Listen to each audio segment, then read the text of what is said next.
It's Rick Bassman here for Talking Tough, where each Wednesday we talk to one of the world's most toughest men or women at their most vulnerable.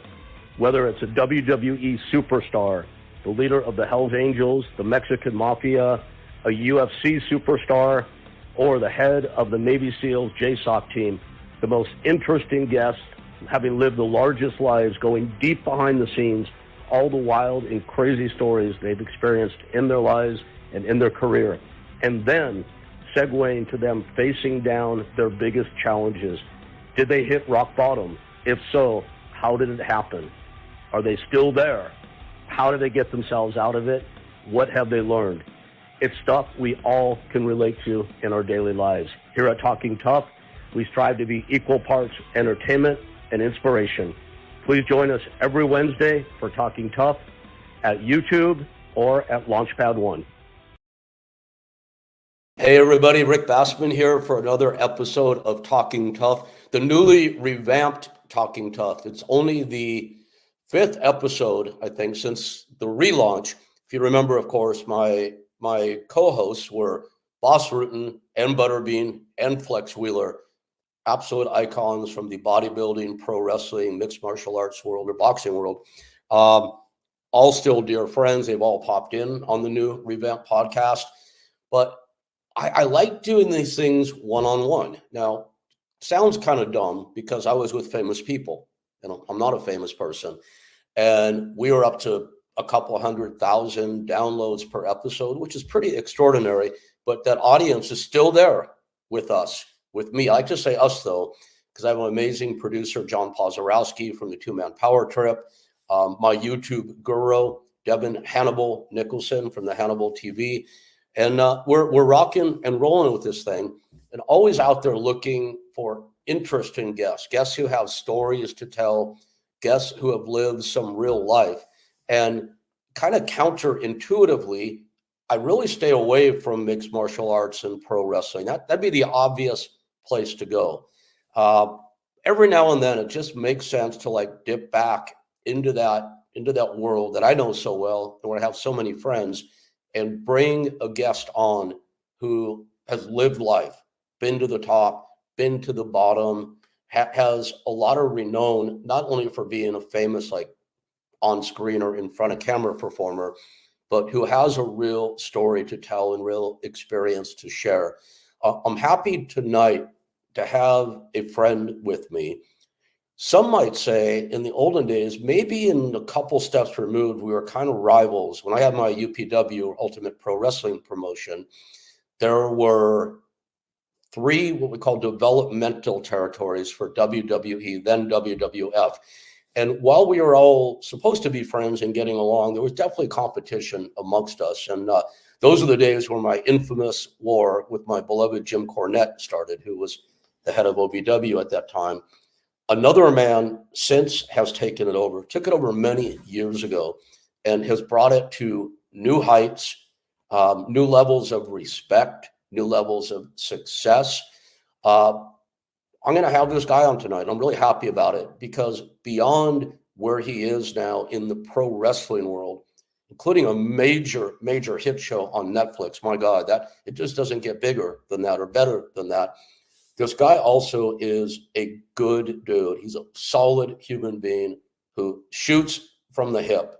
So famous pro wrestler, famous Netflix star, presently today, my friend and great human being, Mr. Al Snow. Wow. Thank you very much, Rick. I really appreciate that intro. That was really nice. Oh, thank you, dude. It's like I just winged that. Maybe it might come from my days of teaching promo class at UPW. Yeah. Who knows? Yeah. I might have to take you on the road with me as my promo guy. Dude, are you like on the road these days? Are you like that, like, and I mean this sincerely, like that sought after now that you're like going out and doing a lot of appearances and that sort of thing? Not yet. I really, I don't really have a lot of free time to do it. That's what has kind of over the last few years has kind of made me kind of back away from it a little bit because I'm so heavily involved with OVW and the day-to-day operations and writing TV and producing and directing it and all of that. It takes a lot of time. I mean, on an organization this size, on this level, and I look at what Vince McMahon does with WWA, and it's like, how does he do it? I mean, it gives me even a greater amount of respect for him and for what he's done and what he continues to do. I mean, it's a lot to really take on. It really is. I appreciate you saying that, because the fact of the matter is, and this is not casting aspersions at humanity, but most people have no idea. They just don't know what's involved. It's like, as a promoter, promoter is kind of like a dirty word, as you know, kind of like agent is a dirty word. You may not have experienced it so much because you're one of the boys. You're a respected worker, so you are in the trenches with everybody. But I think there's a connotation about promoters being guys or women that kind of like, by virtue of that, having that title, and this is a big shift from what you just said. I want to get back to how busy it is. Yeah. This connotation that like you take advantage of people to make Sure. money off of them, and you don't really do anything for it. I mean, what do you think of that?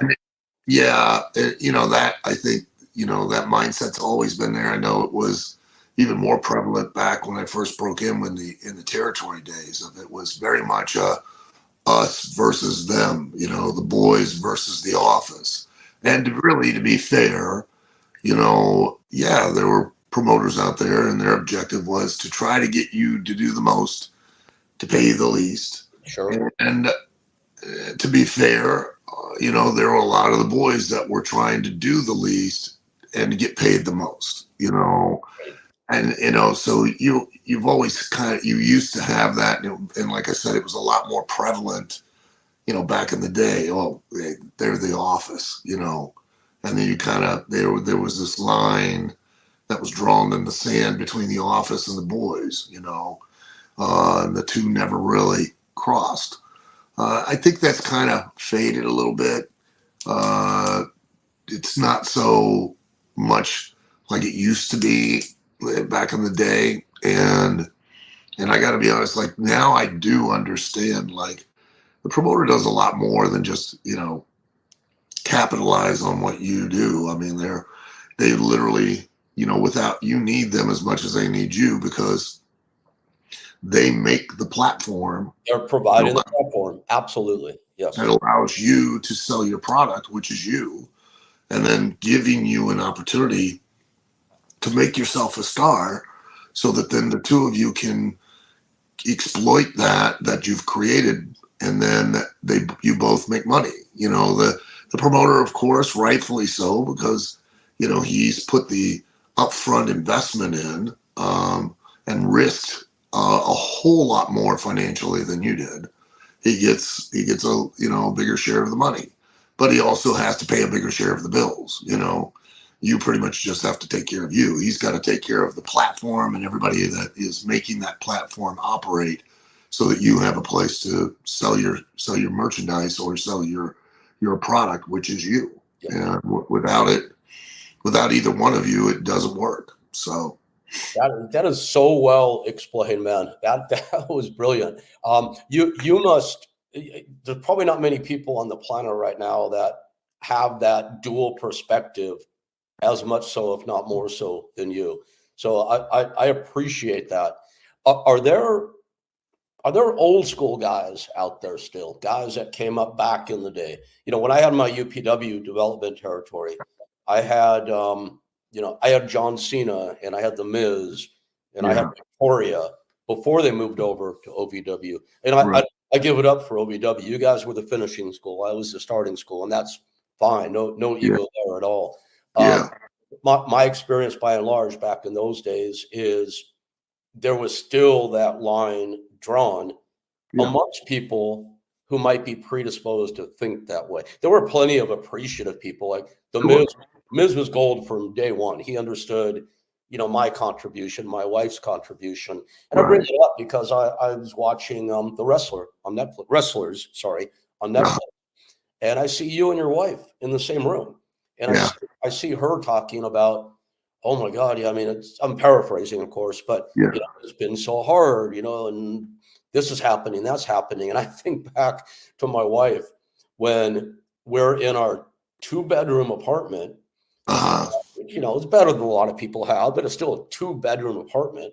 Uh, Yeah. and I'm the promoter of UPW, big deal, right? Uh, Right. 2-bedroom apartment. I look at my wife with tears in her eyes, going, "How are we going to pay our rent this month?"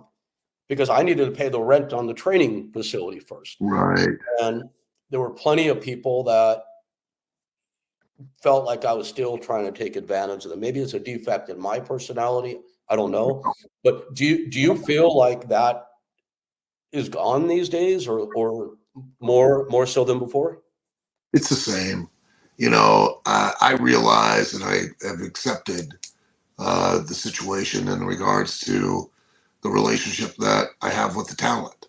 You know, uh, if I'm right now, because I write the TV, I decide who's going to go do what or how I'm going to feature them. And quite honestly, the talent are pretty reliant on me, not because I'm any and all of that, but because I have experience they don't have. I have a better understanding than they don't have. So I'm able to fill in a lot of blanks for them and put them in positions to where, in spite sometimes of themselves, I can actually make them into an attraction, a draw, and use them to try to motivate and make money. Um, and they love you. And you know that, Rick. They love you when you're quote unquote pushing them. When you're making the show about them, or if you're putting a spotlight on them, they love you. But no sooner than, because it's just the natural order of the business. The way this business operates is they're at the end of the day, they're a product.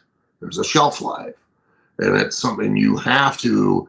Back in the day in the territories, hey, you had a run. Everyone gets a run, and then that run comes to an end at some point. You're no longer hot. You're no longer the thing that's drawing money. Somebody else is now kind of catching hold. Well, now we got to kind of make way.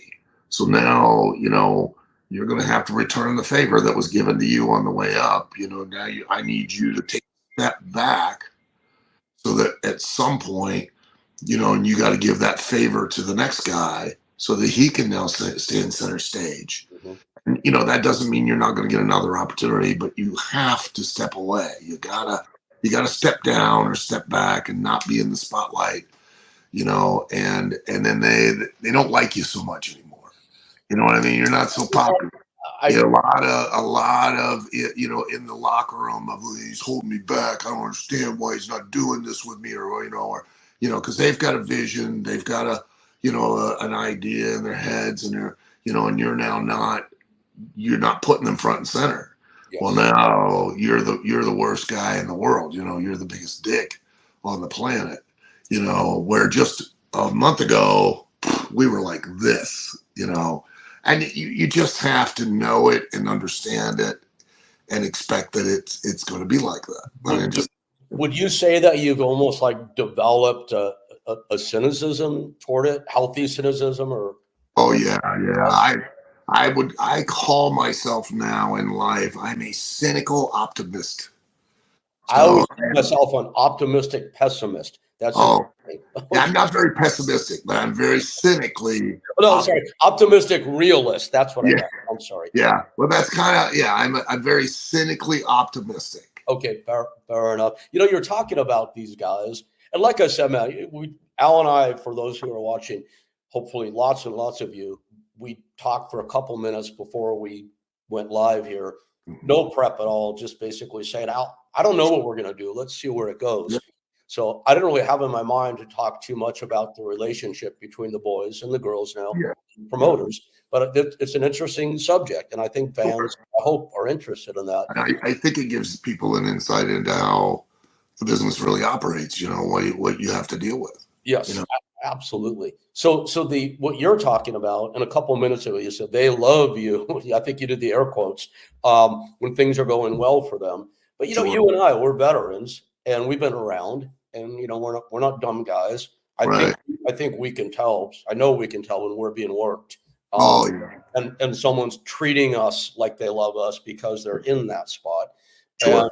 And I've had plenty of guys in my time, and this is the one side of the guys, I won't name names. I don't do that anymore. There's no point in it, shooting on people. But a guy who's a top guy these days, who I pushed to the moon, who came crying to me literally twice when things weren't going his way, and I made some adjustments to push him, and ended up burying me when his push was over.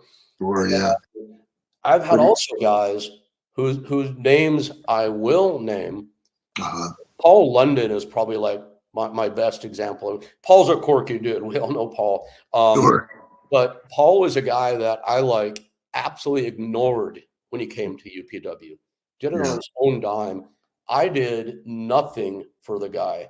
And this guy is like one of my favorite people on the planet all these years later, Yeah. because he's a good dude, and it's like that was his nature. And he ended up doing stuff for me later. And now it's like whenever there's an opportunity I can not hand out, an opportunity I can bring to somebody, I'm going to go to Paul first, because Sylvester Turkai is another one. You probably you had Sylvester in OVW for Yeah. Uh-huh.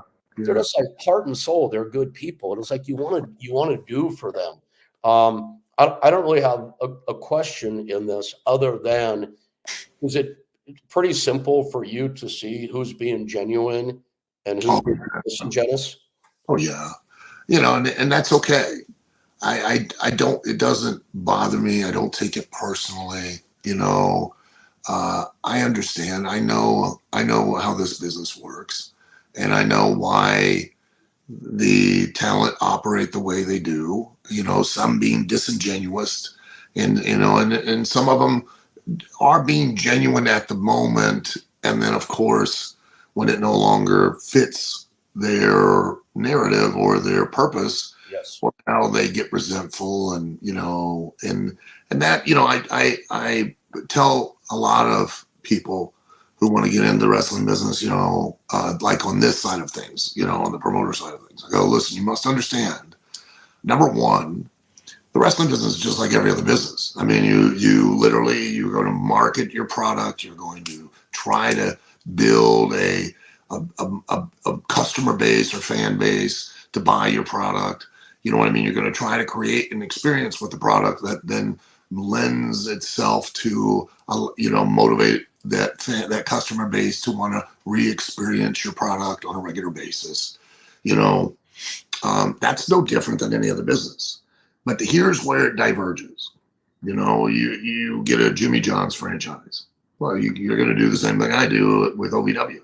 You're going to, market your sandwiches. You're going to make your sandwiches. You're going to try to develop sandwiches that people really like. You're going to try to create an experience, and you're going to try to market all of that to build that customer base. I do the same thing. Difference is my sandwiches all have their own agendas, and they all have their own neuroticism and their own egos and their own, insecurities and inferiorities, and they all get in their own heads. They all have their own conversations that never happen, that don't really, and they all have their own suppositions and assumptions. And I used to be one of them, so that gives me a little bit of an edge in understanding where they come from, because I went and did a lot of the same things, when I didn't need to. And so it doesn't necessarily upset me. It does when they think that they really genuinely seek out and try to make an effort to try to get over on me. That bothers me, because, and it shouldn't, but it does, because at this point of doing this for 41 years, it's like, listen, now all you're doing is insulting my intelligence. Come on. If you honestly don't know that I know what you're doing while you're doing it, you're fooling yourself. And I got to give them credit, because I get busy, and Yep. and I don't really totally focus 100% all the time on every single person, and they might get a little bit of ground on me, but then all of a sudden when I notice, and then I'm like, okay, I know what you're up to, and then they have the nerve then to make it worse by going, what? No, I wouldn't. Oh, just say, yeah, I did. You got me, and we're done. I mean, there's no heat. The heat comes from you thinking you're really going to lie to me, and you're not. So just quit. All right, now I've got probably a weird question for you, and I'm gonna have to search to how to articulate this. Mhm. 41 years you've been doing this. Yeah, The experience you're describing right now, look, we're promoters. You were one of the boys. I think I have 5 matches, so I have no pretenses about being one of the boys. Although my illusion is I like to think I have a lot of real friends from the industry, and I think I well, do. yeah, Must yeah, have I guess I did hopefully something right along the way. But having been the promoter or the agent, I had plenty of this too. yeah, yeah, And we all have our shortcomings, and we all have things we want to work on. One of mine still these days is like processing resentments. And at this age, I would hope I wouldn't have any. yeah, I hope one day I don't, because it make me a better person to not have that. But here's what I'm leading to. You've talked about people that might treat you in a certain way. yeah, Um, without asking you to name names, because this is not a shoot show. I never do that. Um, yeah. if you could think about the one person in your mind from this business who has, like, quote unquote, burned you worse than anybody else, Uh-huh. and you haven't, you never really processed it forget with yourself, with them. If that person walked into your office tonight, Uh-huh. would it be worth having the conversation with them, or do you just pretend all is okay? I think, for me, it is okay. I mean, it's done, and what are you going to do? I mean, it's not like, so you're going to get them to apologize. Oh, wow. You know, wow, that's a weight off my shoulders. I don't care. You did what you did, and you had your reasons, and it's water under the bridge, quite honestly. Move on, But now, if you're going to come back in and you think you're going to try to do it again or treat me the same way again, well, then now we're going to have a conversation, and we're going to resolve this. Because to some point, I'm going to hold myself at fault, because one of my biggest faults, quite honestly, this will sound crazy to say, is that I am tolerant to a fault. I'm way too tolerant, and I'm way too patient with people's behavior. And people mistake that kindness as a weakness. Mhm.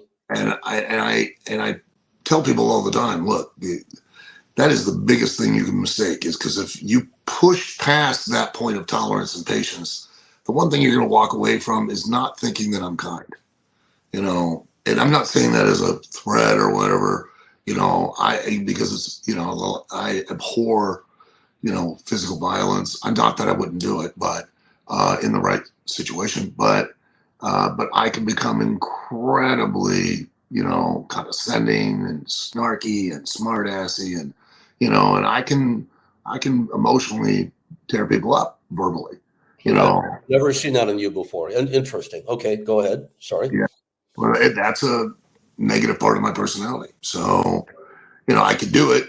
I don't do it all, I used to be a little bit more when I was younger, and I've gotten a lot better about it as I've gotten older. And a real thing that has helped me is really realizing, I mean, really genuinely realizing two I feel are inalienable truths. One is that I absolutely know the only person on this planet I can control is me. And I always tell everybody, hey, I can give you advice. I don't like doing it, because if you're smart enough, you really don't need me to tell you. You kind of already know the answer. And if you're dumb enough, you're not going to listen anyways. So why do we need to waste each other's time? You know what I mean? So you do you, because I know at the end of the day, whatever decision you make, I don't have to go to bed with it. I don't have to, I don't have to wake up with it. So I'll empathize, I'll sympathize. You know what I mean? I'll care about you, but I can't control you. I can only control me. Simple as that. Amen. And amen to that. That I guess And age and experience does bring some wisdom, hopefully, right? uh, Not the for other thing that I know and I really feel and believe is that no one makes me feel anything. No one. You do a behavior, you say something, you have a comment, you have an idea, you tell a story, a joke. I interpret that, and then I get to choose how I'm going to feel. You know what I mean? And there's not much or many that are going to make me decide that it has to be a negative emotion. Dude, if you are truly in that place, and I am not challenging you, bless you, man, because that's where you like attain peace in your life. And and I love this because here's two like wrestling guys talking about Yeah. the kind of stuff that Wayne Dyer or The Secret or Marianne Yeah. Williamson espouse on the daily. Dude, but it's real shit. It really is. Are you like, and I never thought we'd get into this kind of question. Are you like a student of the metaphysical world, or Oh yeah. or Yeah. you come to I this always by have been. yourself? Always have been, and I'm always in a philosophers, great philosophers, and Stoicism. I've realized that my the process or whatever the belief I now have or behavior is akin to Stoicism, and being Stoic, and and and I'm not perfect. I mean that it's you can't control all of your emotions or anything. I'm not Spock from Star Trek. Uh, but I certainly I do now take more responsibility for my own emotions, and not put them on that responsibility onto somebody else. Yeah, and you don't let whatever way the wind blows affect where you're going at that particular moment. Yeah, yeah. I still get frustrated, and I'll still get not maybe get worked up or whatever. I don't necessarily get angry, but I'll get worked up or things like that. But doesn't doesn't last, and I don't hold on to it, and I move on with life. So here's another weird question for you then, and it's so far apart from talking about pro Sure, wrestling, yeah, and I love this. yeah, Like what is your like internal like interpersonal goal for yourself? When how like my dad, who was like the nicest guy in the world, and I loved him yeah, dearly, he died at 80. And my dad would still get like really worked up, like at a waitress if she screwed something up. yeah, Like, Dad, come on. He was a great guy. He really was. yeah, yeah, I would say my dad did not die a peaceful person, bless him, a good person for sure. yeah, Like my goal, one of many goals, is when I finish the journey here on planet Earth, is I hope to like be genuinely nice to every person I encounter in every situation, and, sure, but not to force that actually have yeah. come to a genuine place for me. It sounds like you're on a great journey. Are you able like to articulate Oh, what? I think I've been on a great journey. A couple truths, more truths, if you want to hear them. I mean, that I feel like I've, discovered in my life. My father passed away years ago. And I'll have to apologize. I'm not good with time anymore or dates. But and my stepfather had passed away uh, in a while, but and this was just recently my older brother just suddenly passed away, had a heart attack and passed away. Sorry, And all that. I but I look at now, myself included, everyone and everything in your life, including yourself, is a story. Every story has a beginning, a middle, and an end. And you can never start a new story until one story comes to an end. And I think my job for me is I just got to make the best story possible. You know, I've got lots of great stories thanks to living a certain story throughout for 41 years. I've been blessed to live an awesome story. I've gotten to meet people like yourself and do a podcast, do this interview, go places, see things, do things that other people only literally reading books or watch on the internet or whatever. I've been on 4 or 5 safaris in South Africa. I'm not bragging. These are things Oh, I've done. I get it. I get it. Yeah. I've dove off of a 40-foot waterfall in Iceland, seeing the Northern Lights. The list could go on and on. You know what I mean? So I've got this amazing story, and my job is to help others live their stories too, you know, and just when I go, then, my goal is that when I leave to have as many people miss me when I'm gone. I think that's a very worthy goal, man, for sure. In recognizing the story you're living at the time you're living it, and I think it's Yeah. very, very interesting what you said. One of my biggest regrets is, like yourself, I've had like hundreds, if not thousands, of like off the charts experiences in my lifetime. Yeah. And there are so many I look back on and go, I just didn't get it at the time. I didn't Oh, yeah. appreciate it at the time. So you're the star of a major Netflix hit right now. Yeah. Are you like going, oh my God, this is great, this is so cool, or is it just another day at the office for you? No, it's definitely not just another day. I am so grateful for it. And when I really, okay, when you really think about it, I mean, how lucky am I? Seriously. How just absolutely step in a bucket of shit and come out smelling like a rose lucky am because I was the star on 3 seasons on MTV on Tough Enough. That's a once in a lifetime, Rick. Literally, to have an opportunity like that, and it was some of the most rewarding and awesome stuff I'd ever done in wrestling. You know what I mean?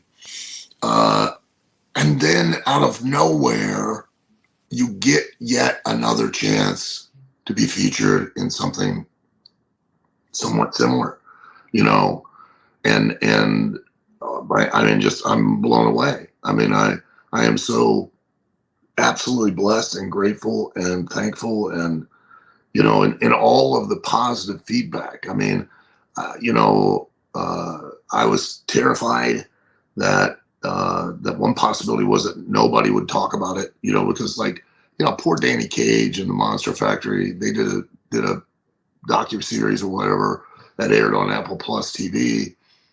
Brother, nobody, like, it was like sagebrush was rolling down the street, I've never heard of it, so there you go. Correct. Right. Nobody even in the wrestling world talked about it. Yeah. Wow. Okay. And then I was worried about that. And then you're always, when you put yourself in, which I've known that for a lot of years, you want to be in the public eye, you want to be in the center of attention. Well, not all of it's going to be in front of you. There's going to be a lot of it that's going to be behind you, and it's not all going to be positive. So you got to be able to withstand it and have a thick skin, So I was prepared. Thought I was going to get a lot of negative stuff, a lot of remarks, especially on social media. That's the place everybody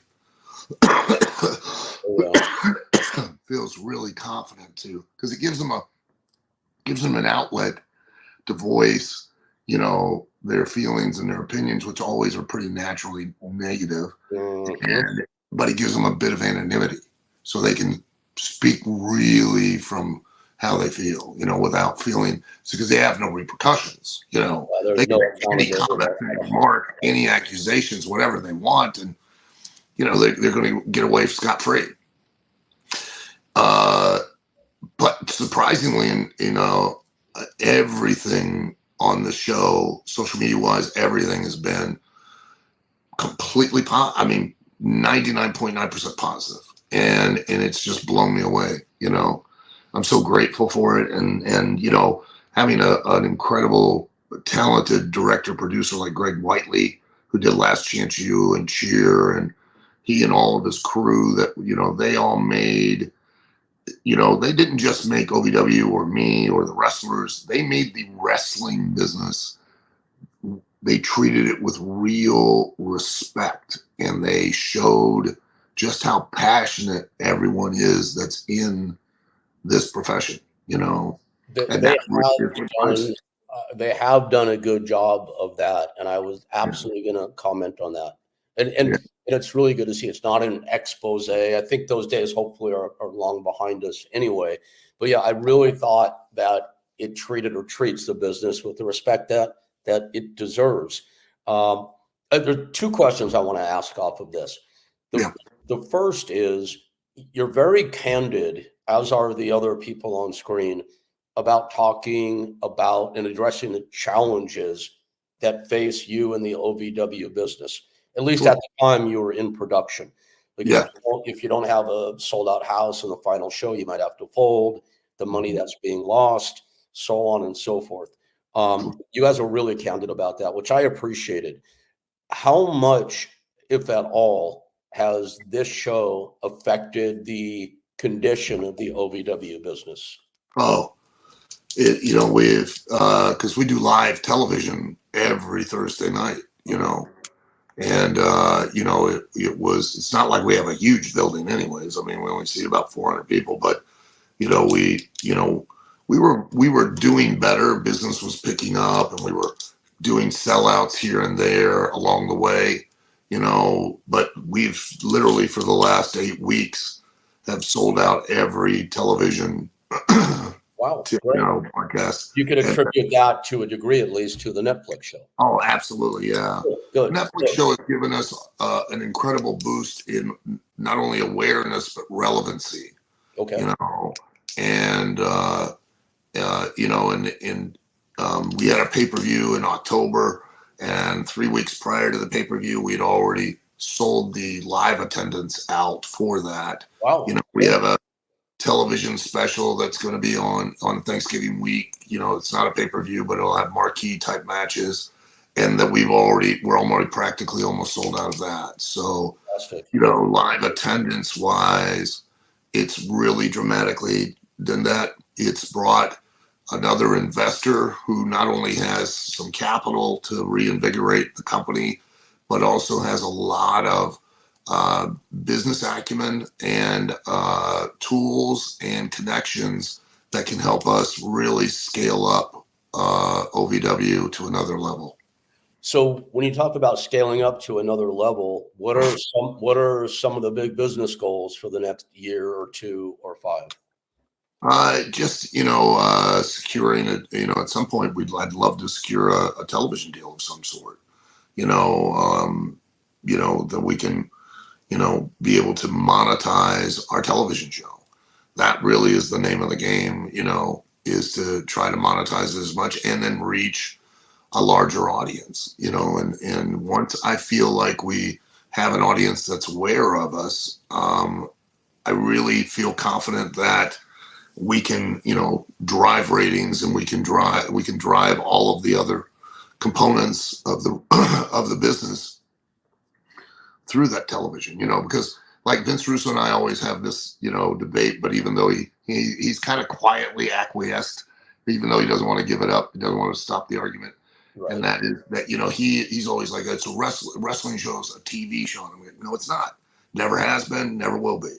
Wrestling show is, without a question or a doubt, no ifs, ands, or buts, it's a commercial. It's a 2-hour or 1-hour commercial to sell your product, which your product are the wrestlers. And you use that platform to give them individual commercials during that period of time to sell themselves. And that then sells live attendance, it sells television ratings, it sells merchandise sales, it sells licensing agreements. All of that because you do that commercial disguised as a television show. Well said. All right. And on the heels of all that, here's a challenging one for you. Mm-hmm. So I'm watching your show. I'm watching the boys, the girls, some of whom I had the pleasure and privilege of meeting when I visited you a few months ago. All right. So let's say you get that TV deal, whatever it looks like. This is a tough one, Al. So evade it if you will. Sure. You say we a lot. You say, I notice this. You say we, our, and us. And I love that and I respect that because that, OVW, you're the face of it. You're the helm. You could say I and me and my, but it's a team effort and revolves around and involves a lot of people. Sure. Tomorrow you get that big TV deal. Yeah. Who's your talent roster? How much of it comes from your current roster, or how much do you have to go outside? I know. The same. Why do I have to go outside? And you know that answer immediately. That's great. Yeah. And you know why? Here, I'll tell you why. Why am I going to go outside? I'll tell you, if I go outside, you're going to ask me to go get a talent that's now going to charge me money, because you know as well as I do, Rick, this is the way it works. Not the way that it's gotten all jacked up. Okay. This is the way the entertainment industry works, not just the wrestling business, but the entertainment business works. Okay. People get hot when I say this. I really don't care. As you know, nowadays, if like, you're like, okay, you got to go outside of OVW and you got to go get yourself a talent. Well, I'm all for that. Okay. But why am I going to go outside and get a talent who's now going to charge me a much greater nightly rate, right? Mm-hmm. That they're not going to draw. Mm-hmm. All right. That I'm now going to have a higher overhead with, that I'm going to have to put them on my TV and do exactly the same thing that I'm doing with the existing talent I'm doing for them right now. So why am I going to pay somebody more to do the same thing that I can do with the talent that I'm paying less? And not because they don't, I'm not paying them less because I want to. I'm paying them less because I don't have the resources to pay That's more. what you paying with the equation merits. I understand. Because the way that the entertainment industry works is this. If I put a talent's name on any piece of advertising, how many people are going to see that talent's name and are going to be motivated to then take action and buy access to viewing that talent do their job? If the equivalent is zero, that's what that talent's worth. But nowadays, that's not how it works. Nowadays, the precept, the mindset is, hey, I'm wrestling for you like I work at Walmart, and so therefore I'm entitled to get paid because I'm performing a task. Right. No, you're not. Right. I'm putting you in the ring on my platform, on my television show, to allow you to sell yourself. Yes. And yes. then if you successfully sell yourself, we both make money. But if you think it's like you digging a ditch, that you're performing a task for me, guess what? I already know you're not going to get over whether I put you on there or not. Right. Because you don't have the right mindset. Yep. For us both to be able to capitalize on our efforts together. You're just simply going to go out there and perform. You're not going to work a wrestling match and entertain an audience. And there is a big difference that has been lost in understanding the term work, because the definition of a work is to make an audience believe a lie. And you and I know very well, the only lie in wrestling is that the match is already predetermined as to who wins and who loses. So the only thing I'm ever selling to that audience is who I am as a person and my intent behind everything I physically do in that ring. That's it. And that's all that audience wants to believe in. But you as a performer, not a worker, you're going to sell what you do, because you think all of what you do is what motivates that audience, and it never does. Wow. Have you written a book yet? I did write a book called Self-Help Life Lessons from the Bizarre Wrestling Career of Al Snow. Okay. So when did you write it? A couple of years ago. It's still on Amazon. I look at your posts every now and then, and I'm like, that guy explains these microcosmic parts of the pro wrestling business better than anybody else. And it seems like there should be a book of wisdom by Al Snow about navigating the wrestling business. That's why I was asking. Somebody would probably read it. Not many read the other one either. Well, now that you're a big Netflix star, maybe that's not the case. Maybe they'll pick it up. Yeah. Maybe so. So 41 years, that's 1982? 1982. Yeah. 82. Hell, I can still subtract in my old was kayfabe was still kind of sort of a thing back then. Oh, very much so, yeah. All right, so kayfabe, for those watching who are uninitiated, means those inside the business protect the business. You put the word out that it's real. It's real. No. Kayfabe really, if you want me to, I'll explain. Yeah, go Kayfabe. ahead. Kayfabe was it was a weird signal word that you would use in situations that did not allow, you didn't want to let somebody, a fan or a mark or somebody who was not inside the business, you didn't want to smarten them up or overhear something. So you use the word kayfabe in a sentence like, hey, that girl asked about you last night. Her name was Kayfabe. Remember her? And you'd be like, oh, yeah. And you knew right then and there there was somebody in the midst that you didn't want to smarten up. Kayfabe really was because since the 1940s, and at least in the United States, the general audience has known that wrestling's predetermined. And kayfabe was kind of a respect for the audience, and basically us saying, hey, we know that we know, but we're never going to really insult your intelligence. You understand? We know you want to believe, and we know you like it, because that way you can enjoy it, and you can get like there's a consequence to the wins and losses, and it really matters to you to see the outcome. We're never going to just rub it in your face. We're going to give you the respect of allowing you to be entertained, and not shit on you for doing it. And that's no different than if you go, major motion pictures, and the producers and everything go through such painstakingly great amounts of work to ensure that at no point in time while you're at least in the movie theater that you're ever taken completely out of that world, that Right. you can be. And the same goes for wrestling. It's just for wrestling, we've got to, we are selling you who we are, and we're selling you why we're doing it. Well, we can't stop. For an actor, they can just be a different character. But for us, you're believing in us. And so if I don't keep that up and keep selling that to you, then you're disappointed because you don't feel like you got what you paid to see.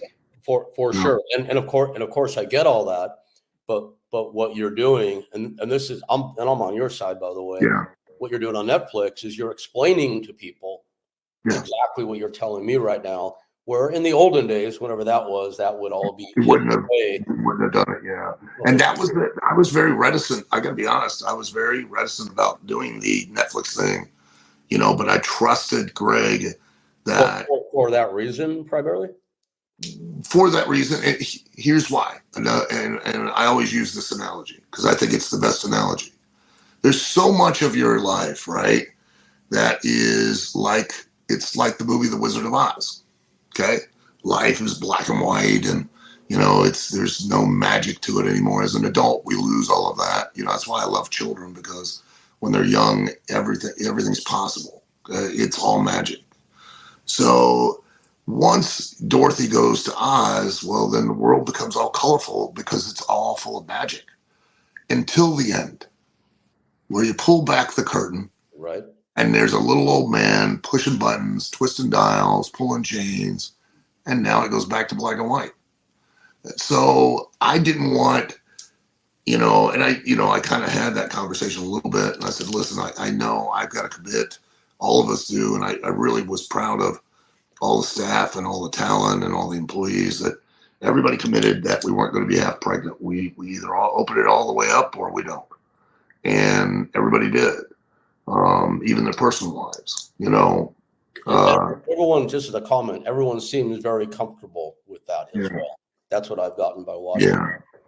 But the one thing I really admire about Greg Whiteley is that he had enough respect and reverence for, and an understanding, I think, innately, that he pulled back the curtain, but he didn't pull it back so far to where he completely killed the magic of the wrestling business. Mm-hmm. He just added and enhanced your experience of it. I would agree that you've all achieved that balance for sure. Yeah. Al, I cannot resist. I have to bring it up. I have to. Sure. Has Jim Cornette seen the show, and has he commented to you? I think he has. And of course, Jimmy's not said anything to me. Okay. And I get it. I mean, Jimmy, Jimmy knows his gimmick and he knows what drives his audience because he's very successful with his podcast. And I think he took a little bit of a more of a negative bend towards it. From what I understand, I didn't actually hear directly what he said, but I know he didn't talk on it much. He just briefly hit upon it, and he didn't give it a tongue lashing, that's for sure. But he also didn't give it a sterling review either. So, Okay. which I is have okay. to ask, man, and I push every now and then. Like in 1998, I produced a 1 hour special for the Discovery Channel called Mhm. On the Inside Pro Wrestling School. And I did it with Tom Beers. Tom was a guy who created and produced and distributed the Axemen and Ice Road Truckers and Deadliest Catch, some big, big shows. And oh my God. And that we chronicled 5 people kind of coming up through the ranks. That's right when John Cena started. So Yeah. Kevin was one of those before he became John Cena. Yeah. Jimmy lost his shit, man. Oh my God. Wow. Never heard the end of it. So I had to ask. That's all. I mean, Yeah. I'm hoping that he has found some peace 20 some years later and that this shit is cool with him now. That's all. There's no Yeah. question there. Just saying. So Jimmy's Jimmy. You gotta love. oh, but do we freeze? Oh, We froze can you- for a second there. never. I said Jimmy's Jimmy, and you gotta love him. You know what I mean? He just is what he is. I, That's again. That's I love him too. If I come back to Louisville, though, Yeah. can I please fight him at the OVW training center? no. No. Easy. I look. Here's me being me. I can't control Jimmy. You know what I mean? And I know Jimmy very, very well, and I know how much Jimmy cares, and I know Jimmy doesn't necessarily communicate his caring and his passion the proper way all the time, and it comes across the wrong way. But he really is. It's from a place where, because he absolutely desperately loves the wrestling business, and he is rabid about protecting it and its integrity and the respect, because I think we all kind of get that too, that we've been the wrestling business, and I don't really quite honestly understand it, but it's been so maligned for so long by all parts of society and the other parts of the entertainment industry, when in spite of the fact that it's been a part of the American culture for more 100+ years, over a century, in the public eye, and has, without a question or a doubt, drawn huge, large live event audiences consistently, much more than just about any other sports entertainment out there. And yet it's still maligned, and oh, you like that? That's fake. That's fake. It's like, well, thank you, Murder She Wrote. How long did it take to put the clues together? Right. Well, Murder She Wrote, that was all real, right? I mean, Angela Lansbury was an actual detective in real life. Correct. Yeah. Right? Spider-Man was a documentary about a young teen boy shooting jizz from his wrist and sticking to a wall. I mean, exactly. And Rambo killed 400 people in a forest in 3 days, right? And magic is real. They actually defy the laws of physics and alter gravity. I mean, I'm with you on the the general public at large reputation about pro wrestling, but like you said, 100 years plus proven track record. And if people want to be open-minded enough to give it a chance, dude, I rescue pit bulls. That's probably the biggest passion in my life. Yeah. And the reason I'm bringing this up now is they are the sweetest dog breed on this planet. Mm-hmm. There are 90% of the people watching right now are going, those dogs are vicious, right? They don't know. They don't want to give it a chance. Oh, well, thank God for the 10% of us who know the truth and are advocating for it. Sure. And I think, there's enough of a pro wrestling audience that we're all going to be just fine. Yeah. And, when you do good storytelling, and you have relatable, connectable characters to the audience, then that's when you generate that crossover where you really start bringing in even more and more of the general, or what I call Mr. and Mrs. Walmart audience, which is what I desperately am always trying to get. Okay. Okay. So you're desperately always trying to get that. You're 41 years in now. Mm-hmm. It's like, what do you want to do, and what do you want to be when you grow up? What's the goal? I mean, are you satisfied? Are you frustrated? Where Both. are you in life? I'm very satisfied and I'm very frustrated. Both. I always want more. I want to grow OVW to a place where, I know at the end of the day, every young guy and girl getting into the wrestling business, especially now, which is so disappointing, it's all destination. All of its destination. I want to go to WWE. Here's the two destinations. I want to go to WWE. If I don't go to WWE, I just want to get signed. I want to get signed somewhere because that's my card carrying, And it was funny, like, we were I do TV review class, and this was quite a while ago, and I'm reviewing stuff, and one of the guys is like, when did you go to WWF? I go, well, how long had you been wrestling, when you got there? I said, well, I went in 95. I started in 82. I'd been wrestling for like 13, 14 years ago. 13, 14 years, until you got signed. I go, well, yeah. And they go, oh, like, why did it take so long? I go, well, probably because that wasn't my goal getting in. My goal getting into the business was just to be in the business and do it. I knew if I got in, I'd make money, and I've made plenty of money. Sometimes I've made more. Some territories I made less. Some runs I, made a lot more. Some runs I made a lot less. It just depended. I said, but, WWF was just another territory that, I could go to and then get to work in front of an audience and make money. It didn't matter to me. It boggled his mind. He was like, how he could not understand that, because they're so consumed. But I keep trying to advise them, because again, smart enough. I don't need to tell you. Dumb enough. Probably not going to listen.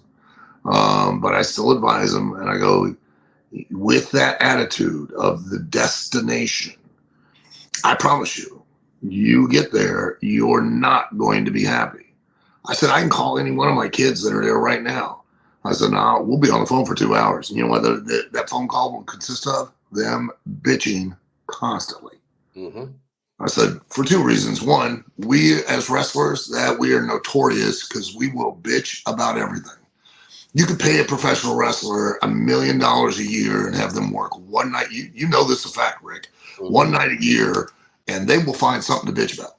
Whether I didn't get first class, or I had a layover, or I'm working in that building again, or I'm working with that guy, or I didn't get to work with that guy, or I got to win, I got to lose, I got to go that long, I got to go that short. They'll find something to complain about. It's just what we do. And the other part of it, which they don't grasp and they don't understand, is just how unbelievably competitive being in that locker room in WWE is, mm-hmm. and the stakes that they're playing for, mm-hmm. and the fact that you literally, there is no day off ever in the wrestling business. You have to be thinking 2 and 3 moves ahead of everyone that you're sitting in that building with constantly. Mm-hmm. That's both your fellow wrestlers and all of the staff and employees as well. You have to be on and being able to notice what everybody's doing, and because everybody's working an angle. Mm-hmm. And if you go out there and get 30 seconds of television time, there's somebody in the back who thinks they deserved it more and are going to do everything they can to take that 30 seconds away from you. That's right. And don't fool yourself, because as you go up the ladder and the stakes get higher, the pressure gets worse and the game gets harder. And you're playing poker and chess 24 hours a day, 7 days a week. Now, if you can survive for any length of time in that environment, brother, there ain't many people that are going to get over on you in any walk of life, period, because you are so tuned in to watching, listening, acting, and not selling, until you need to. I mean, it is like playing poker, but you've got to be on. And when you're at home, you're still thinking and working and keeping those things going. That's why they're miserable, because they complain about the schedule, and the schedule is hard. Physically, it's hard, but it's mentally and emotionally much more of a challenge than anything else. Dude, again, explained so well. This is why I asked about you and your book. I my book finally comes out this year, and I have Congratulations. Sorry. Congratulations. Thank you. Appreciate that. And I have about a 2-page introduction to mixed martial arts and a 2-page introduction to pro wrestling.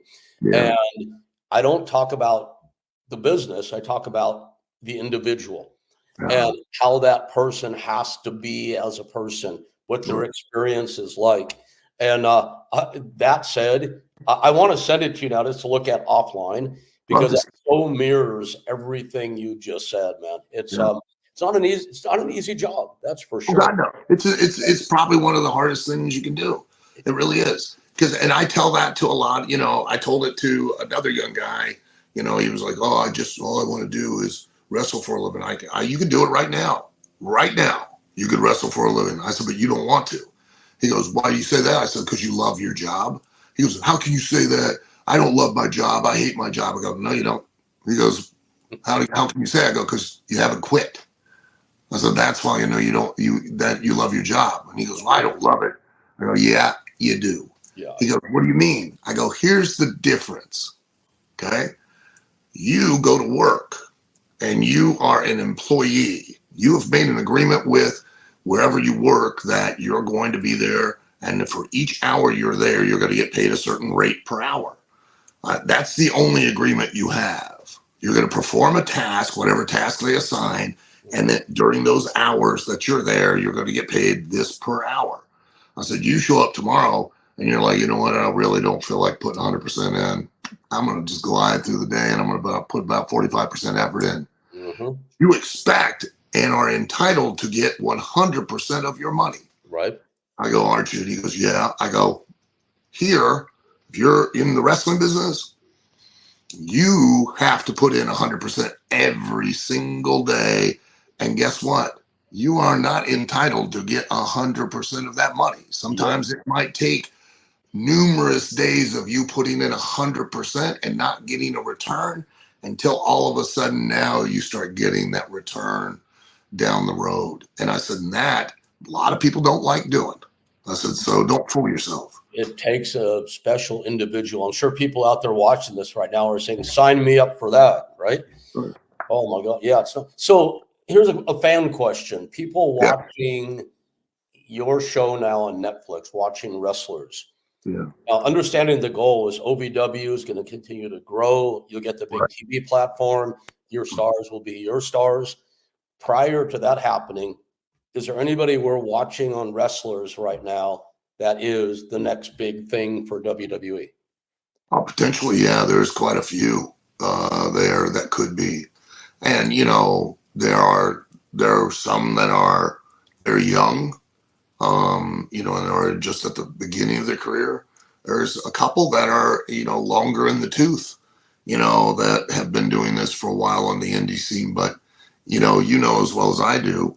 I mean, you find the right person at the right time and put them in the right place, and they'll draw money. They get that Look at Marty Wright, Boogeyman. Yeah.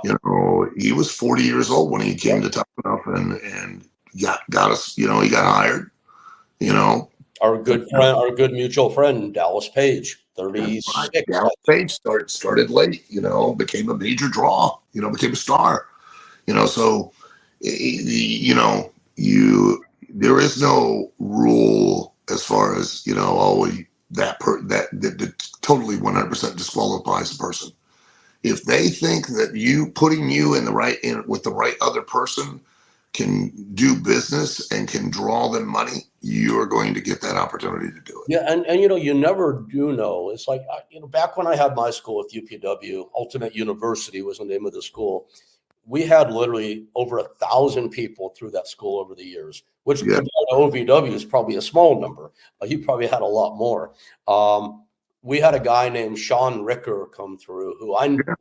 Do you know who that is? Yeah. I didn't look at him twice. I'm like, okay, another guy. LA Knight, He came right? here. When he got here, right? Mm-hmm. I'm what a story. Did you see it? Did you see it? Because I didn't. Not initially, right? He came in with a kid by the name of Mike Cruel. His dad was out of New York. His dad was a worker. And then another kid out of Texas. I can't remember, Eddie something. So they came in like a trio at the same time, right? Okay. And Mike, awesome hand in the ring, you know what I mean? Ed was solid. And Sean could talk, had a personality. Okay. But I didn't know what, I couldn't figure out what to do with him, you know what I mean? Yep. And then I did an angle with Sean where, he went to blind, throw the fire or whatever, blind somebody, it backfires. And then he goes around faking that he's blind all the time. Okay. And I was able to do all kinds of business with this guy, and he got over where he got, Okay. When they took people down to Florida, they took him down to Florida. I don't know if you know the whole situation with Sean, No. He got released, from his developmental contract, and then it just crushed him. And he called me, on the day that he took his own life. So, he called me and I called the police there. They got there too late. He had already taken his own life. So, and that's why I advise so many of these young guys and girls, to not it be all about the destination, and not allow the professional wrestling business to become who they are, because it'll eat you alive, and unfortunately it did for Sean. He just didn't see how he could go on living when his purpose for living had come to an end. All right. So I have to bring, it's going to be embarrassing probably for me. Because people out here watching are probably going, wait a sec. I'm so sorry, Al. I almost want to do this after we're off the air. But which Sean are we talking about now? Sean Ricker, he was Bad Seed. Oh God, and I screwed that up. Okay, my mistake. Wow, yeah, and I do know about that, of course. This is me being dyslexic and getting old. I was referencing LA Knight, who came through my school. On that, yes. Who's also Sean, of course, and I just he's Sean as well, yeah, and I didn't see that back in the day. Then right. But and then the reason I really got confused is for a second I thought you were talking about my dear friend Sean O'Hara, who took his life, of course. And Sean O'Hara had taken his life too, pretty much a lot for the same kind of reason. Yes. This we talked about it on Wrestlers on Netflix. I talk about how this gives people a purpose for their life, and and then that's why I really advise, like, don't make it about the destination. You know what I mean? Make it about the ride. Because if you make it about the ride, so if you get cut from WWE, you get cut from WWE. So what? Go work other places.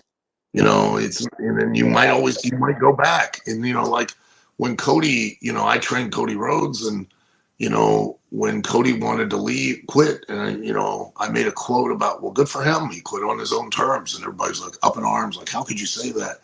I'm like, if he makes the choice and he goes someplace else and gets himself back over, he can have another run. He can come in a better spot, and look where he's at. Look at Drew McIntyre, same thing.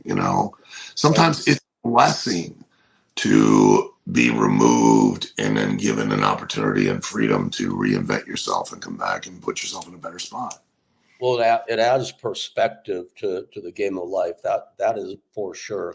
I've seen it time and again where people come in, go out, get another run, and are all the better for it, and recognize that at the time. Who are Who would you say you're most proud of that's come through your all, OVW system for not only where they are in their career, but like who they are as a person? all of them, every last one of them. Do you know why? Because they did one thing that the rest of the population doesn't. They believed enough of themselves to take a chance. I genuinely believe, no bullshit. I'm not feeding anybody. I think, and again, it's your choice. You can do whatever you want. This is just advice. Okay. I genuinely believe anybody can do absolutely anything they want to do. They just don't. They don't do it. They don't pursue their dreams. They don't go after stuff, and you just got to be honest with yourself, because if you have to be willing to, if you want to live a life that others don't live, you got to be willing to do things that others don't do. That's right. And let's Choice face it, is very most powerful. people aren't willing. Most people love their jobs. They love to be comfortable. They love to show up every day. And hey, I'll put 65% in today. I feel good. I'm going to give 85%. I'm still going to get 100% of my money. And I know I'm going to have that false sense of security, which is completely a bullshit sense, because you at any moment in time could be laid off. They could cut back. Your job ain't guaranteed no matter where you work. But there's that belief that we're all taught of, just follow and just go to work every day, regular job. You don't have to go, you chase your dreams, you might fail. And which I don't get that either. The only way I've ever failed is if I quit. So Al, you're right now, and God love you for this. You're freaking out a lot of people that are watching this because they're going, "Oh my God, that's me. He just pegged me." If you want something bad enough, you'll find a way. If you don't, you'll find.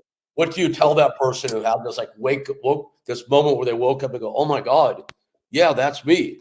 I'm collecting 100% of my pay for doing 65%." And listen, that's fine. I'm not condemning anybody. That's cool.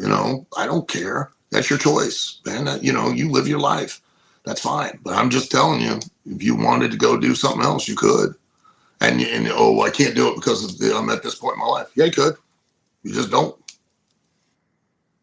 Will it be hard? Yeah. Yeah. Will it be? Will you be? Will it be a challenge? Absolutely. But is it something you're passionate about doing and you would enjoy? Well, then guess what? You can't fail. If you're doing what you're passionate about doing, and it gives you a purpose in life, then how are you failing? We get so caught up in that person's successful. Why are they successful? Well, they're making money. Well, that doesn't make them successful. No. You know what I mean? They could be the most miserable, That's right. cunt on the planet. Just because they're making money doesn't make them successful. Oh, well, they win X amount of, well, that doesn't make them successful. They could still be miserable, not be happy. Al, this hour plus has flown by, and I don't slate your time, but I want to wrap like right on the heels of everything we've been saying, and I'll put you on the spot here for a second. Yeah. And I'm gonna say sincerely, man, you are so freaking wise. It's blown my mind tonight. No, I don't think so. you're very, and I appreciate the self-deprecation. I really do. I think so for what it's worth. Maybe not Well, I much. appreciate that. So someone out there is watching this and they're kind of like woken up for a moment and going, maybe I'm like not where I want to be or should be, or I'm a little dissatisfied, or I'm nowhere near where I want to be. Okay. If you catch somebody like in a moment where they're going to admit that to you, Yeah. what life advice do you dispense on the spot? Go do it. You don't want it. You're not a tree. You're not planted in the spot. You know what I mean? Go do it. Change. Go. Why aren't you? At the end of the day, what's going to happen to each and every one of us? Stories are going to come. We're all going to ashes, man. Rick, everything dies. Everything. Not everyone. Everything. Everything has a beginning. Everything has a middle. Everything has an end. What do you got to lose? Seriously, what do you have to lose? Well, I might lose my savings. Well, you're going to lose that anyways. At some point, you're going to lose it. How do you know that tomorrow you're going to wake up? You don't. What are you waiting on? Should I get off the pot? Go do it. Have fun and go enjoy yourself. Do what you like. Do what you want to do. Do what you have to do. Take care of your responsibilities, but find ways that you enjoy it to do it. That's why I always say I've been blessed for 41 years because I've gotten to be able to go do what I like to do to take care of my responsibilities. Has it been easy? God no. God no. There have been lots of hard times. Doing OVW is not easy. It is hard, man. I'm telling you, it's a ball buster. Do I love it? Do I enjoy it? Yeah. Why? Because I am insane, apparently. Otherwise, I wouldn't know why. But and am I happy and satisfied with where I'm at? No. I want more. I want to, and I'm going to just keep pushing until I get it, so. Well, can we say that you are happy but not satisfied? I'm very happy. I really am. I have got an amazing family. I've got an amazing wife that I love very dearly. I get to do what I love to do just in a different manner now through OVW. And, I've got a lot of amazing kids here and a lot of amazing people that I get to help. I've said for years now, if my one legacy I think I'll leave in the business is all of the kids who I have taught and brought into the business that have went on to have careers, and if that's it, then I'm thrilled. I couldn't be happier and I couldn't be prouder of what I got to, I got the blessing to get to do. So, people can debate about my career and its success or failure, or oh, he was only this, he was only that. I don't care. I think I won. At the end of the day, I think I've won, and I'm still winning because I get to do what I love to do. And people come up all the time. I had this argument with Mick. Because fans would come up and they'd ask, what's your favorite match? And Mick would always have, specific ones, and I don't, because every time I've gotten to go to that ring, I have loved every minute of it, whether it's, and then some of them are easier. Some of them you get frustrated. Some of them aren't as rewarding. I still love it. I still enjoyed it. I still could not think of doing anything other than that, and so how can I just pick one out of 41 years of just having a blast, getting to go out there and, you get to be a magician, a rock star, a superhero, an adventurer, movie star all at one time, and you can tell your own stories, and you get to do the one thing that makes wrestling as an art form of storytelling unique, and that is you get to create a moment, and that moment, no matter what you think or what people think, you can never predetermine. You can say, I want to shoot for this, and I want to make that moment, whatever it is, as much as possible emotionally of that audience, and you and that audience get to experience it. And even if they film it, it never exists or lives in the same way again. It only exists in that one moment. And that is amazing, nothing more rewarding than, I tell people all the time, whether I'm wrestling a match or I'm, telling a story over weeks and sometimes months and sometimes over an entire year, I'm always working towards just that moment. And when that moment comes off, that way I want it to come off, there's nothing better in the world. It's so absolutely awesome that I could not ever find words that could do it justice to describe it. I wouldn't even ask you to try because you've already done that. Al, it's like, dude, it's such a pleasure. Oh yeah. It's like the cliche or the rote thing to say at the end of all this. It's such a pleasure to have you on. But dude, seriously, this was. I love your philosophy. I appreciate it. My grown up goal is to be able to articulate it as well as you do. So thank you for that. And Thank you. dude, it's great having you on, and I like truly, sincerely wish you and your wife and your family and your OVW family Yeah. all the best of everything, man. Thank you, Rick. I really appreciate that, man. And let's stay in touch, my friend. Yes, Absolutely. Be more than happy to. thank you. Hope to Thank see you you. soon.